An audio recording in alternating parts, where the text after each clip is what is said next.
Orang meninggalkan sholat, dosa besar. Bahkan tadi saya bilang di awal pertemuan, kalau dia tinggalkan sholat itu jahdan, bangkang, kufur, keluar dari agama. Kalau dia meninggalkan sholat takasulan, malas-malasan, ditakzir tadi, diingatkan, dimarahi, dihukum. Ya. Baik, kita baca dulu dalil-dalil tentang masalah meninggalkan sholat ini ya. Baru kita masuk nanti penutupan insya Allah masalah tata cara sholat itu sendiri. Kata beliau di sini penulis buku mengangkat firman Allah surah Maryam ayat 59 sampai ayat 60.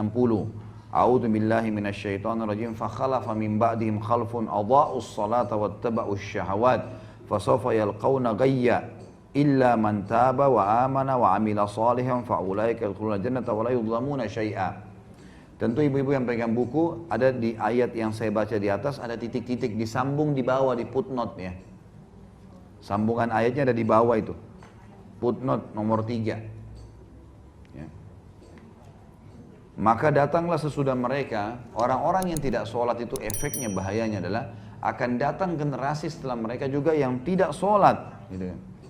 Dan setiap orang yang meninggalkan sholat maka pasti akan mengikuti hawa nafsunya. Dan mereka kelak akan menemui kesesatan. Nggak ada lagi panduan. Kalau tidak sholat, udah hilang semuanya nih. Sholat ini penenang jiwa. Kecuali orang yang taubat, beriman dan mengerjakan kebaikan, maka mereka itu akan masuk surga dan tidak dizalimi sedikit pun. Ini dalil yang pertama tentang masalah meninggalkan sholat. Ya, larangan, ada ancaman. Mereka akan sesat kalau tidak sholat. Kemudian dalam surah Al-Ma'un ayat 4 sampai ayat 5 bunyinya a'udzubillahi minasyaitonirrajim fawailun lil musallin alladzina hum an salatihim sahun. Maka celakalah bagi orang-orang yang salat, yaitu orang-orang yang lalai dari salatnya. Lalai, jadi dia salat kapan dia mau. Tadi saya bilang meninggalkan salat secara malas-malesan. Kemudian ada satu tempat di neraka namanya Sakar. Sakar ini tempat untuk menyiksa orang yang tidak sholat. Allah sebutkan dalam surah Al-Muddathir ayat 42 sampai 43. Al-Muddathir ayat 42 sampai 43. Tentu yang pegang buku bisa lihat di situ. Kalau yang belum punya bukunya bisa lihat ya. Buka Quran di HP-nya.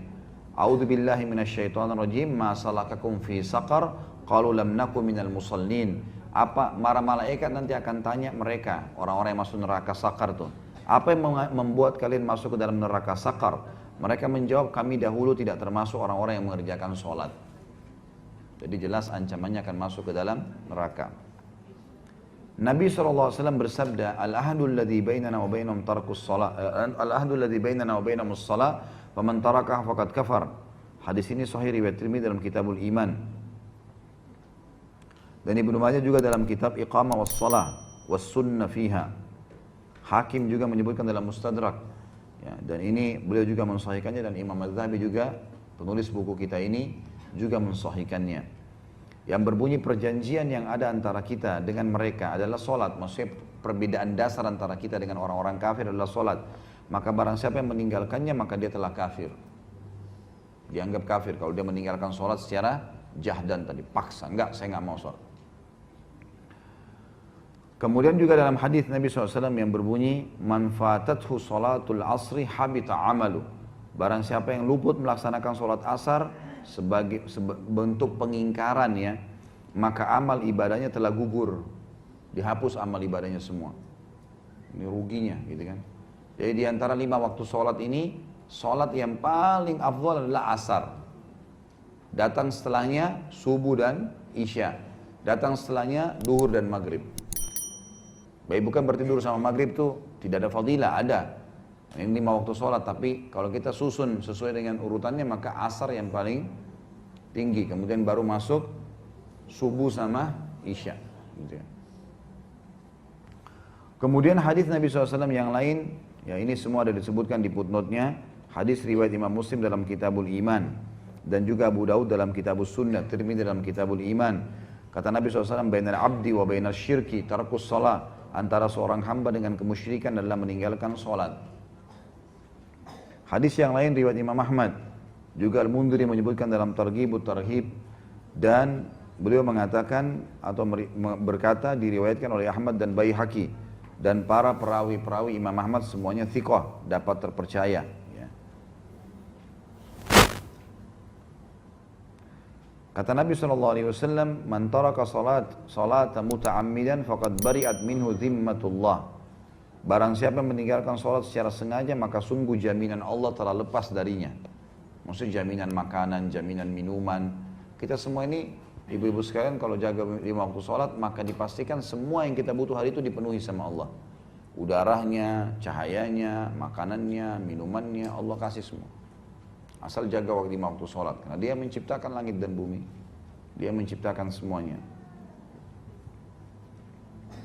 Umar bin Khattab berkata, "Ama innahu la hadza fil islami li ahadin adha'a as-salah." Ketahuilah tidak boleh diberikan kedudukan sedikit pun dalam Islam bagi seseorang yang menyia-nyiakan atau meninggalkan sholat. Gak boleh ada jabatan, gak boleh dihormatin. Gak sholat, gak bisa. Sampai para ulama mengeluarkan sebuah hukum fikih bahwasanya seorang wanita termasuk udzur syar'i cerai sama suaminya kalau suaminya nggak sholat 5 waktu. Masuk dalam udzur syar'i, dia nggak dilaknat. Kan perempuan kalau minta cerai tanpa udzur syar'i kan dilaknat sama Allah, gitu kan? Jadi masuk dalam udzur syar'inya adalah kalau tidak sholat.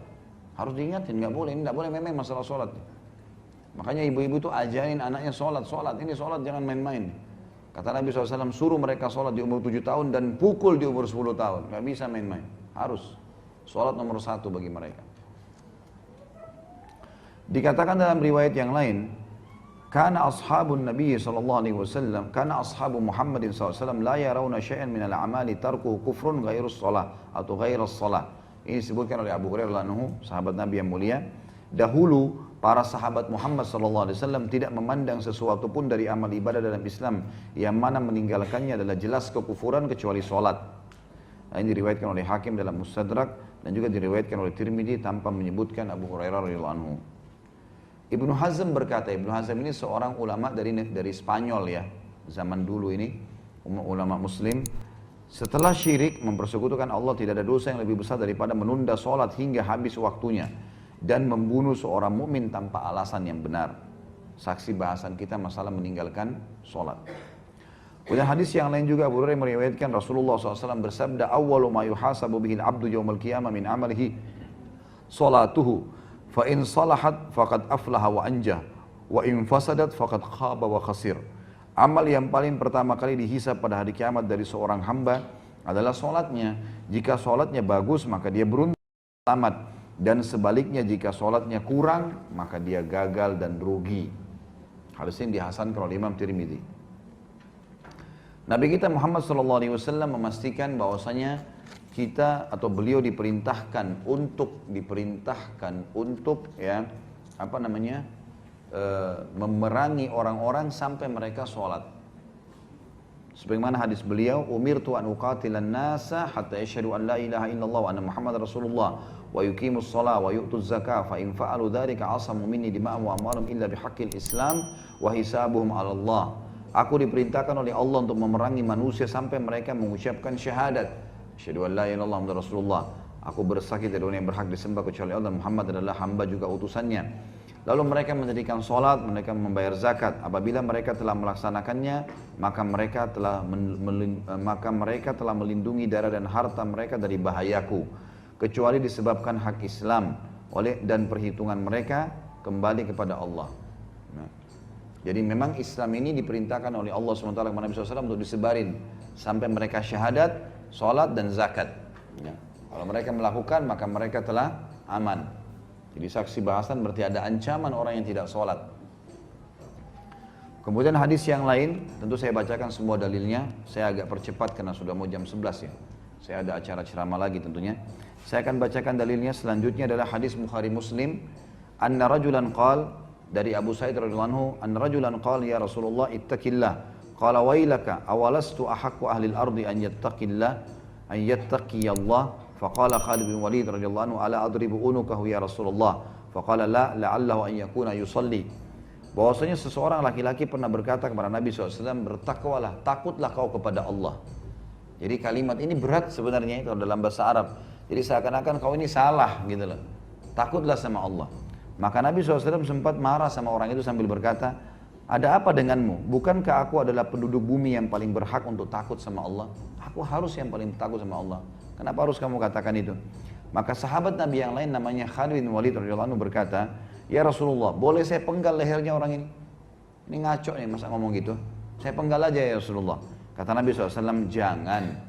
Barangkali dia termasuk orang yang melaksanakan sholat. Ternyata sholat ini menahan orang dari dibunuh gitu. Padahal dia sudah menghina Nabi SAW. Gitu kan? Jadi saking pentingnya sholat itu.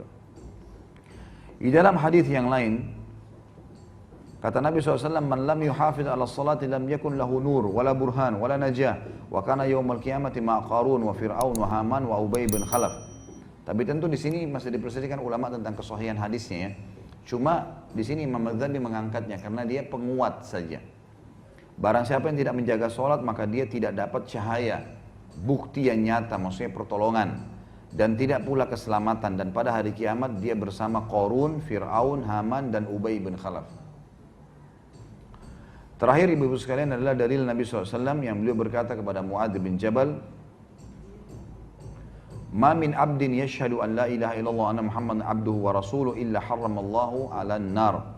Tidak ada seorang hamba yang bersaksi tidak ada yang berhak disembah kecuali Allah. Kemudian dia juga mengatakan Muhammad adalah utusan Allah, melainkan Allah akan mengharamkan baginya untuk masuk neraka.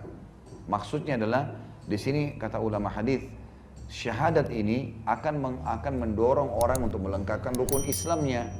Maka setelah itu dia akan kerjakan sholat, dia akan kerjakan zakat, dia akan puasa, dia akan haji. Dan kalau dia kerjakan itu dia akan dapat jaminan surga.